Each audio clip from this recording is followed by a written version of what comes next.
I was recently asked by a woman what she could do to help her husband, and this would apply to maybe a boyfriend or fiance as well, but how she could help her husband in his struggle to resist the temptation to view pornography. And boy, is this a big struggle for millions and millions of men across America, including lots of Christian men, including lots of pastors. This is an equal opportunity temptation. It is hitting almost every man across America. So what can a wife do? What can a girlfriend or fiance do to help her man in this struggle?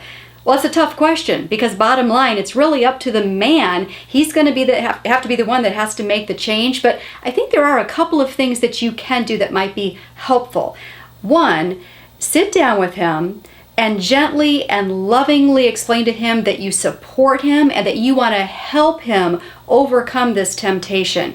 You need to be a safe place for him, and by that I mean you need to be understanding and compassionate and non-judgmental and non-condemning, and let him know that you understand this is a very common temptation for men and that you're there to help him in whatever way you can so that he can overcome this thing. You might ask him to really carefully consider what is the trigger for him or triggers that cause him to want to view pornography.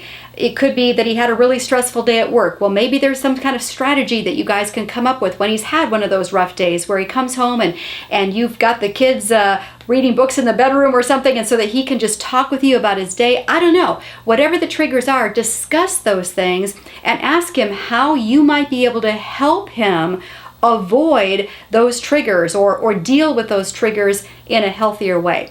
But secondly, insist that he has accountability with another godly man or a group of godly men. This is so pivotal. You should not be his accountability partner, but another man, a godly man, should be his accountability partner. Did you know that accountability is a biblical concept? Accountability is biblical. Read James 5:16. It says, "Therefore confess your sins to one another and pray for each other so that you may be healed. The prayers of a righteous person are powerful and effective." Insist that he find a good, solid accountability partner, a godly man or a group of men. And maybe you're going to have to be a little bit tough on this, tough love, and put some boundaries up and say, this needs to happen for us to continue in this relationship. You need to get some accountability. Think about it, pray about it, but also be his helper. Remember that first point. Be his helper and a support system, asking, what can I do to help you overcome this problem? Let's work on this together.